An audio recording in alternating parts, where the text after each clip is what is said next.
I caught my wife cheating with her ex at a wedding, so I quietly left, and made her regret it forever.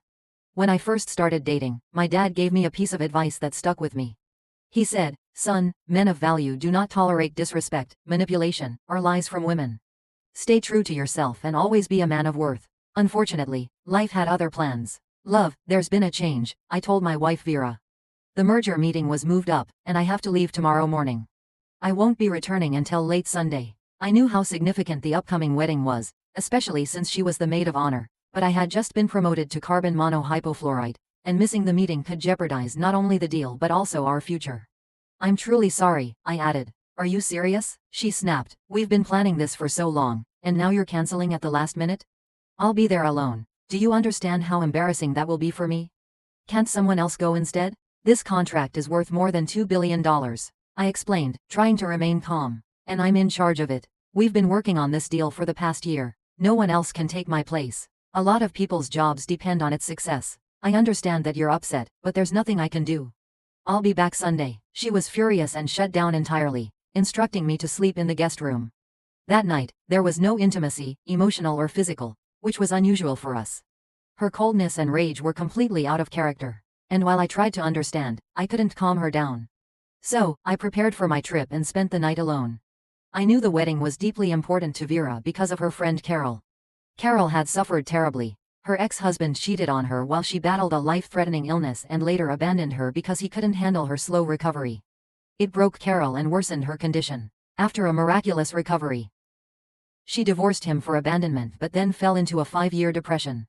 Friends and family did their best to uplift her, but nothing worked, until one day, she met a man in a grocery store, and everything changed. The light came back into her eyes, and she rediscovered the joy that had long eluded her. Her new fiancé, Brandon, adored her, and they planned a beautiful wedding. Vera, her best friend and now maid of honor, had been there every step of the way. I knew how important this day was for Vera, and I regretted having to miss it, but I truly had no choice. I resolved to make it up to her and tried once more to reconcile before leaving. The next morning, I attempted to kiss her goodbye, but our bedroom door was closed, and she wouldn't open it. I told her I loved her and promised to call when I arrived in Germany. With a heavy heart, I walked to the limo waiting to take me to the airport. I felt sad and disappointed by her coldness. After 19 years of marriage, I couldn't comprehend what was happening. I expected more understanding, more compassion. I called her before boarding, but it went to voicemail. I left an apologetic message and hoped for a reply. I texted again before takeoff and once more after landing 10 hours later, still nothing. I assumed she was just angry and figured I'd have to make a sincere effort to regain her trust. With no other options, I contacted our twin girls, who were away at college, and explained the situation. I asked them to check on their mother and reassure her on my behalf. I stressed how important it was and how worried I was. They understood and told me they loved me. They've always been daddy's girls, and I love them dearly. After checking into my hotel in Germany, I called my CEO for an update, only to find out, to my shock, that the meeting had been cancelled due to the other firm's CEO experiencing a family death. I immediately contacted the airline and booked the next direct flight to Chicago O'Hare, which was only 30 minutes from the wedding reception venue. Since the celebration was scheduled to start at 7:00 p.m., I calculated that I could arrive by 9:00 p.m. Late but still in time to show up for my wife. I hoped this grand gesture would soften her heart and reassure her of my support. After getting my rental car, I followed the GPS to the venue. It was shortly after 9:00 p.m. when I pulled in. The reception was in full swing. Music thumped through the air, people were dancing, laughing, drinking, and clearly enjoying themselves. With over 200 guests in attendance, the room was lively and chaotic. I was genuinely glad to be there and looked forward to seeing Vera again. Finding her in the crowd proved difficult. I walked to the bar, ordered a double bourbon, and scanned the room. As I waited, my mind wandered back to when Vera and I first met. She had just gone through her divorce, 5 years older than me, still healing from the betrayal of her ex-husband, Dr. Clayton Adams. At the time, he had been completing his residency at Mercy Hospital when he cheated on her with a nurse from his department. Vera had thrown him out, heartbroken by his betrayal. She had envisioned a life filled with children and joy, but Clayton's infidelity shattered those dreams.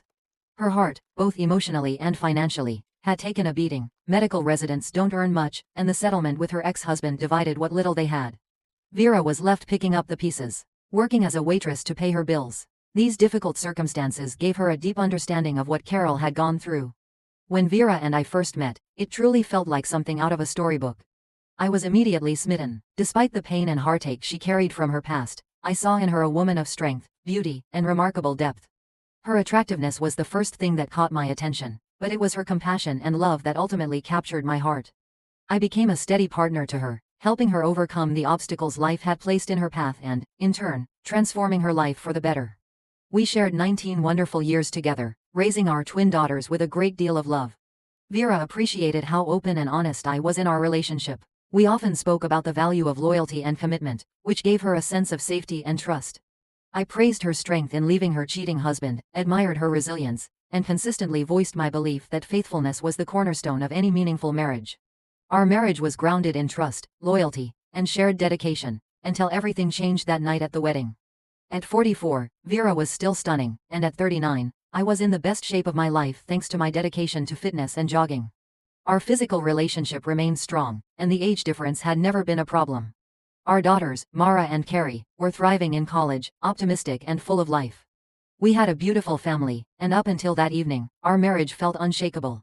Then I saw Vera at the wedding, sitting alone with her ex-husband, Clayton. I knew Clayton was close to the bride, Carol, but I was surprised to see him at the wedding, especially without his current wife. Jet-lagged and exhausted, I decided to observe from a distance, curious about their dynamic.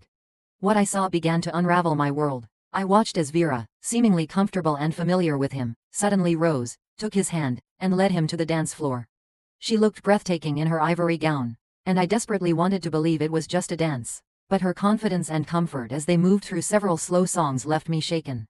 I remained seated, quietly nursing my drink, but I couldn't ignore the red flags.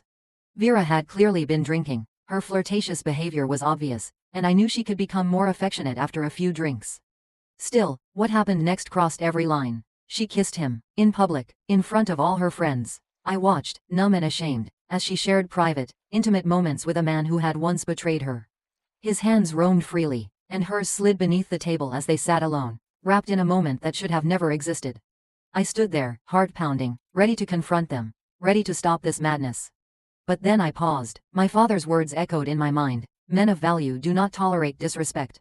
I realized the truth. My marriage was over. I could have made a scene, exposed them both, ruined the wedding.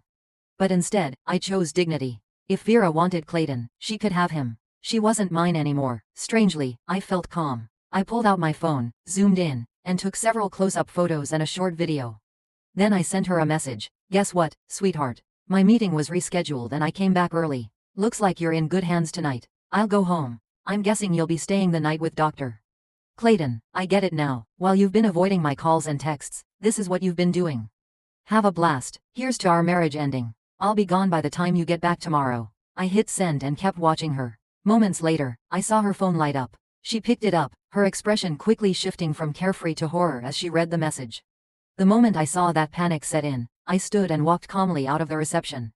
She must have seen me go because I heard her call out, "Tony, please wait," but I didn't stop. I gave her one cold, emotionless look, shook my head, and got into my car. I left before she could reach me. My phone rang nonstop, but I ignored every call. If she had truly gone back to her ex, especially after 22 years of being apart, then our marriage was absolutely finished. I had the photos, I had the proof. She would have to explain this to our family, to our children, because this was her doing. My phone flooded with texts, her messages becoming increasingly desperate. "Tony, please come back. I need to explain. I love you. Please, come back. Damn it, Tony, it's not what you think. I love you." That's what her text said. But after 2 long days of flights, 0 calls or messages, her cold demeanor before I left, and seeing her with Clayton, I had absolutely no interest in hearing her out. I was furious and had no patience left for her excuses or justifications. After ignoring more than 20 of her calls and texts, I finally stopped and sent a single message back. It read, "Forget you. I'm doing excellent at my job. My children are off to college, and everything is paid for. I am free to do as I like. I still have enough youth to begin again." 4 hours into my 7-hour drive back to Nashville, I stopped at a roadside diner for a quick dinner, eggs and bacon, and a short nap in the car before continuing home. While eating, I decided to let the world know how I felt. At that time, Facebook was the most popular social networking site, and people used it to post life updates. So between bites, I changed my relationship status from happily married to single and available. Then I uploaded 2 of the photos I had taken of Vera and Clayton kissing passionately at the wedding. In one of the images, his hand was clearly on her breast.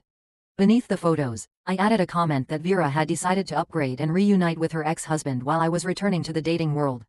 Some might call it immature, but it was my truth. I was moving on. With or without her. The strange part is that Clayton, her so-called upgrade, was nearly 50, balding, overweight, and far from being a catch. It was baffling that she would throw away a 19-year marriage for a man who had already cheated on her once. Maybe she just preferred being with a doctor over being with an accountant. Either way, it stung. It hurt more than I expected. I was sad, angry. I'm not the kind of man to tolerate disrespect. Some might say it was just a kiss and a little touching, and that it wasn't worth destroying a marriage over. But in my view, you're either committed to your partner or you're not. Everyone makes their own choices. After finishing my late breakfast and catching a 2-hour nap in the van, I resumed the drive and reached my home around 7:00 a.m. As soon as I turned on my phone, it lit up with dozens of notifications. There were so many messages I thought my phone might crash. Easily over 100 texts came through, from Vera, her parents, her sister, and several of her friends. Within 5 minutes, my phone rang. It was Vera. I couldn't help but wonder, had she even slept that night? Or did she spend it with Clayton? It didn't matter. I didn't answer because I was done. All I wanted now was to get out of the house and move on. I had always gotten along well with her family, so when they reached out that morning, I answered. I told her father, James, everything. I said, James, I had no idea she was unhappy in our marriage. But adultery was the last straw. I can't live with this public humiliation. She clearly still has feelings for that guy. Let her have him. I'm going to find a woman who values loyalty and appreciates what I bring to the table. I added, I don't see any other choice. I'm moving out today and listing the house for sale tomorrow. I'll also call a lawyer and start divorce proceedings. Vera can stay here until the sale is complete. I'll make sure the divorce is fair. Call me old-fashioned, but I'm not going to share a roof with a woman who wants someone else. She's made her choice, but it wasn't the right one. James arrived over an hour later, pleading with me to wait and talk to her before making any major decisions. But when he begged me to give her a chance to explain, I simply pointed at the photo. The one of them openly groping each other at the wedding. I couldn't tolerate it, especially not with her ex. Her father was visibly disturbed by her behavior and by how quickly I had made up my mind, but I couldn't unsee what I had seen. As I walked back into our home, I felt tears forming. It hit me that this house, which we had once filled with joy, was now just a hollow shell of what our marriage used to be.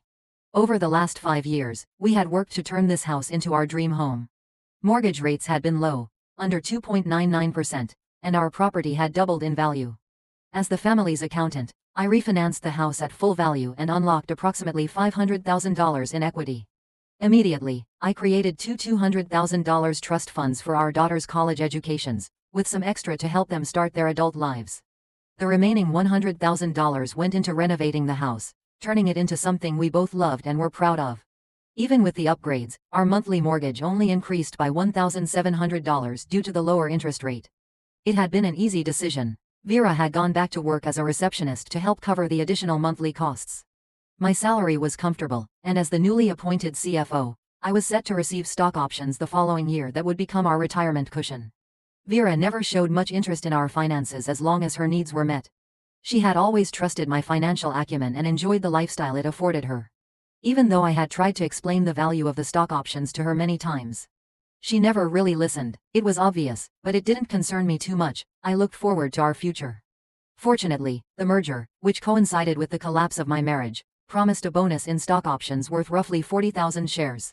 If it went through, I'd need to wait several years before I could exercise them, but the possibility of those stocks reaching $100 per share gave me a renewed sense of confidence. And since the merger was delayed, the options wouldn't be counted in the divorce settlement. I planned to file on the grounds of irreconcilable differences and split our assets, which amounted to about $50,000 in savings.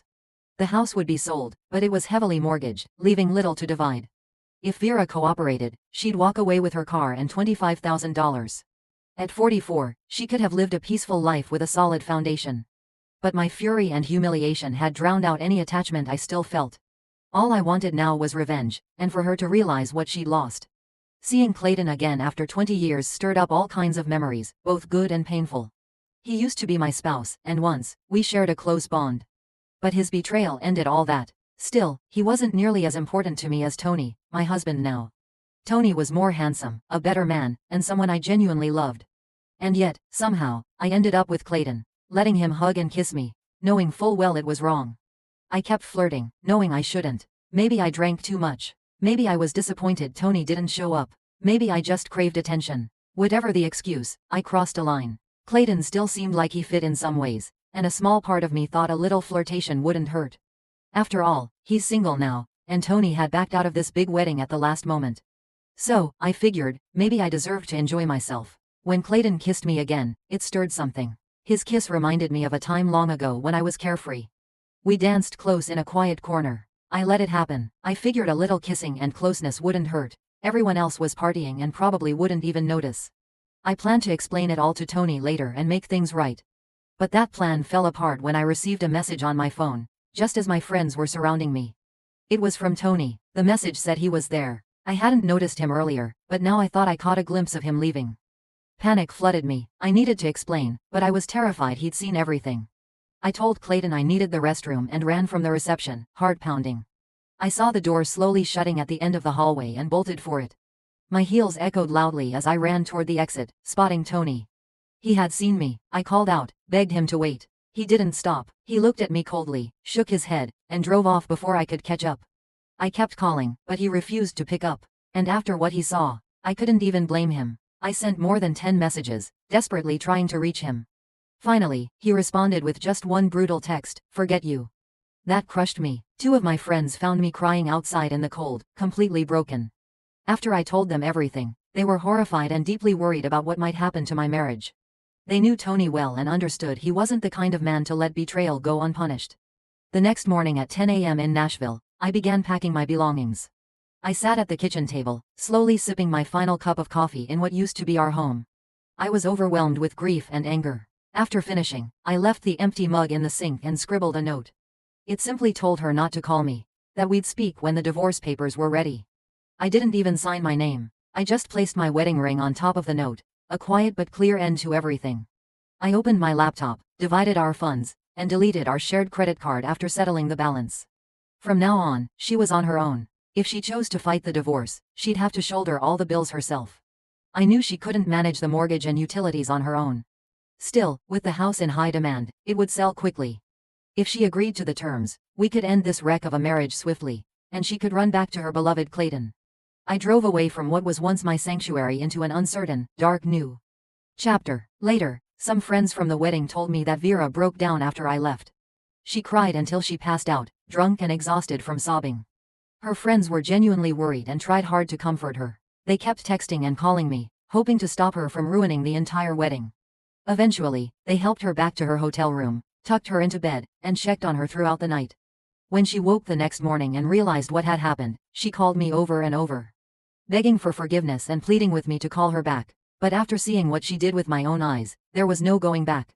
I continued ignoring all of Vera's attempts to contact me. On Sunday morning, I woke with a nasty hangover and the weight of looming divorce pressing on me.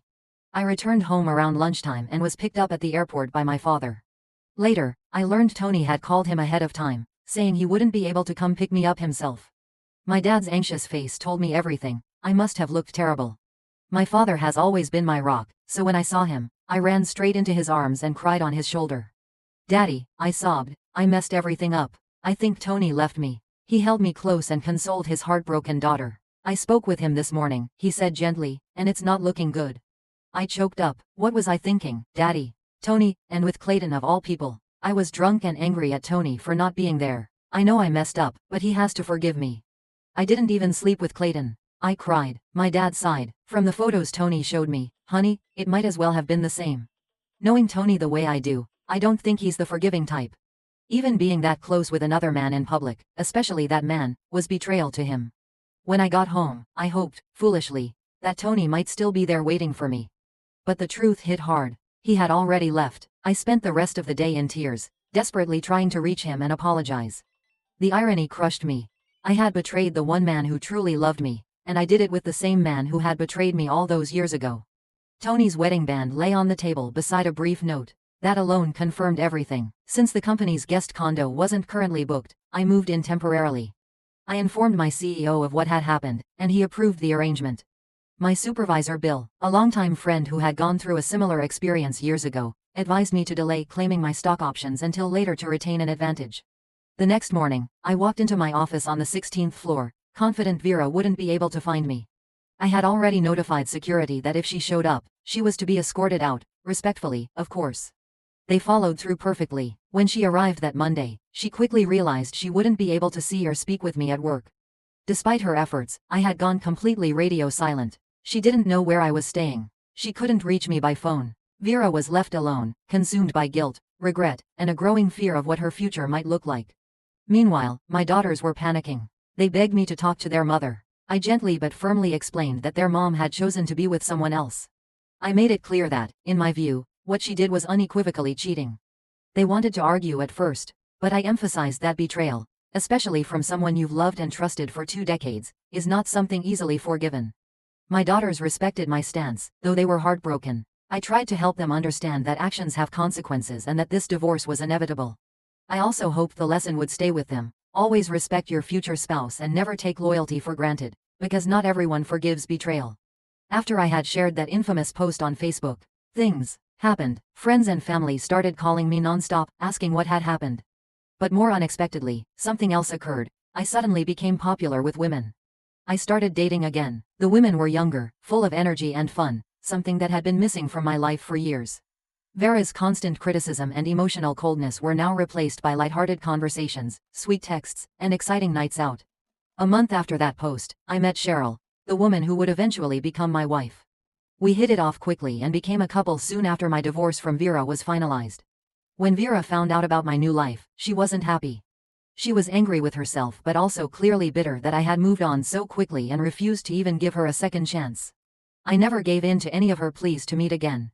We dealt strictly through our lawyers. Eventually, we sold the house. After paying agent fees and closing costs, there was barely $1,000 left in equity.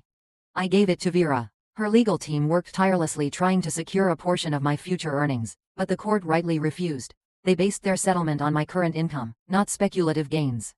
Vera had a job, so alimony wouldn't be too hard to manage. In the end, I agreed to pay her $22,000 a month for 2 years. It was enough for her to stabilize, or find someone else to lean on, just not me. Over the following years, Vera and I never spoke directly. Every conversation went through attorneys. She moved to Chicago, joined a support group, and eventually moved in with Dr. Clayton, the same man she had betrayed me with. But she wasn't as happy with him as she had been with me. Deep down, she understood her actions had cost her everything, and that her decision, born out of anger and selfishness, had come at a price she could never undo. And selfishness, but she still made a poor decision. Though she hadn't been physically intimate with Clayton that night, Vera treated our marriage as if she were single again. 3 years later, at our daughter's graduation, Vera encountered my new wife Cheryl, who was 28 at the time and pregnant, and our 1-year-old daughter, Jolene. Vera, now 47, looked significantly older, and Dr. Clayton, who had accompanied her, stayed back while she eventually found an opportunity to speak to me privately. She wanted to apologize. Her words were full of regret, remorseful about the life we could have had together. She recognized the mistake of risking a nearly perfect marriage for nothing. I told her that I had forgiven her, not because I expected to find my wife in someone else's arms, but because, in a way, I was thankful. Thankful for the good memories we had, for our beautiful daughters, and for the love we had once shared. As painful as her betrayal was, it led me to Cheryl and the creation of a new family. Helping me let go of my anger, I advised her to focus on her future, assuring her that the past was behind us. I wished her well and expressed a genuine desire to see her at future family events. Cheryl arrived at that moment, holding our daughter, and I introduced her to Vera. The contrast between them was striking. Cheryl, youthful and glowing, while Vera, though once beautiful, now looked tired and older. Vera could have easily been mistaken for Cheryl's mother. That realization hit her hard, deepening the regret she already felt for losing the love of her life over one night driven by bitterness and bad judgment. Over the following decade, we continued to cross paths at our daughter's weddings and special events. Vera remained unmarried, still living with Clayton, who treated her with decency but lacked the joy and vibrancy she once shared with me. Each time we met, seeing me with Cheryl and our young daughters reminded her of the life she had lost. That joyful, loving chapter was now a distant memory, and she spent her days shadowed by the weight of her decisions.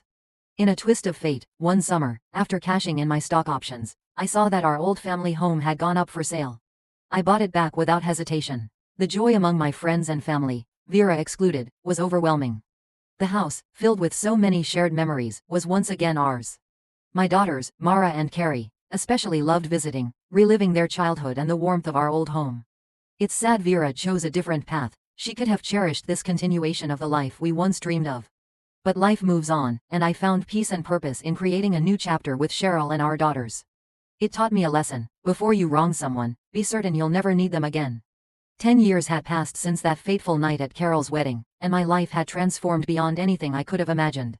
The sting of Vera's betrayal had faded, replaced by the vibrant presence of my new family and the successes I'd achieved both personally and professionally. Walking away from a marriage that no longer reflected my values had been painful but liberating. Now, at 49, I stood at the peak of my life.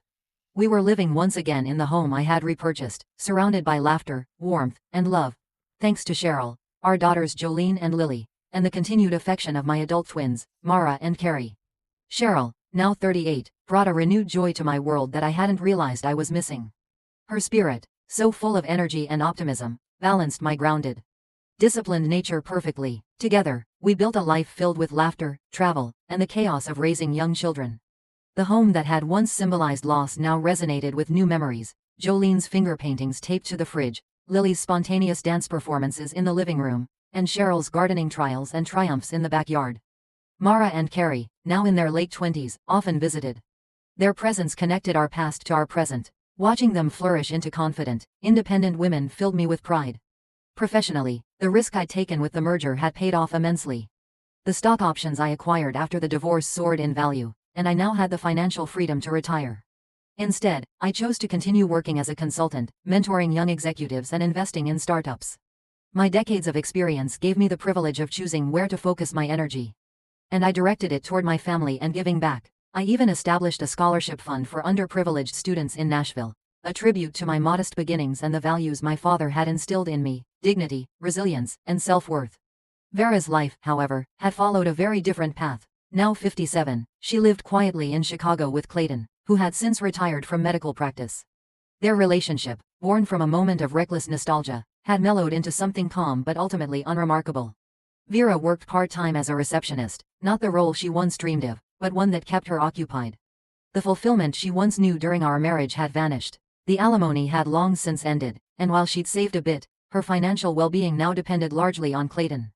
More often than she liked to admit, Vera found herself wondering what could have been, what her life might have looked like had she not allowed wine and misplaced anger to steer her off course that night. That brief moment of emotional recklessness had cost her a lifetime of love, stability, and the kind of happiness she would never fully find again. That night, Vera's regret became a constant companion, especially whenever she saw Tony at their daughters' weddings. Mara's wedding, a joyous affair held at a vineyard just outside Nashville, had been particularly poignant. Tony walked Mara down the aisle, his pride shining through every step, his smile easy and genuine. Meanwhile, Vera, seated a few rows back with Clayton, felt a sharp pang of longing as she watched Tony laugh with Cheryl and their young daughters. The contrast between their lives couldn't have been more striking: his vibrant and full, hers feeling more like a faded shadow of what could have been. Carrie's wedding 2 years later was no easier. Vera had hoped that time would soften the ache, that seeing Tony again wouldn't hit her quite as hard. But instead, watching his family grow only deepened her sense of loss. Despite her past mistakes, Vera had worked hard over the years to rebuild her relationship with Mara and Carrie. The divorce had devastated the twins, caught between their loyalty to their mother and their deep respect for their father's principles. Over time, through consistent apologies and a genuine effort to be present in their lives, Vera managed to mend some of the emotional wounds. She attended their graduations, birthdays, and holidays, always careful not to overstep or revisit the past.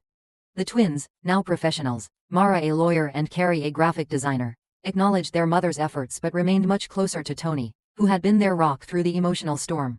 One summer evening, Tony and Cheryl hosted a barbecue for friends and family at the family home. To his surprise, an unexpected guest arrived: Vera. She had been invited by Mara, who believed it was time for her parents to find some sort of closure. Tony was surprised but didn't object. He had long since forgiven Vera, even if he had no desire to rekindle any friendship. Cheryl, ever gracious, welcomed Vera warmly, sensing the older woman's nerves. The backyard buzzed with life. Kids running through sprinkler. The oak tree where Mara and Carrie had once built a treehouse still stood, now adorned with a swing for Jolene and Lily. The garden, once her pride and joy, had been transformed by Cheryl's modern touch. It was the same house, but it felt entirely different. Tony approached, sensing her unease. "It's good to see you," he said, his tone neutral but kind. "The girls wanted you here, and I'm glad you came." Vera nodded, her throat tight. "Thank you, Tony. This place, it's beautiful. You've done so much with it." They stood in silence for a few moments, the weight of their shared history hanging between them. Finally, Vera spoke, her voice barely above a whisper. I've never stopped regretting what I did. I threw away everything for a moment of stupidity. I want you to know I'm sorry. And I'm happy you found someone who makes you happy. Tony looked at her, seeing the lines of time and weariness etched into her face.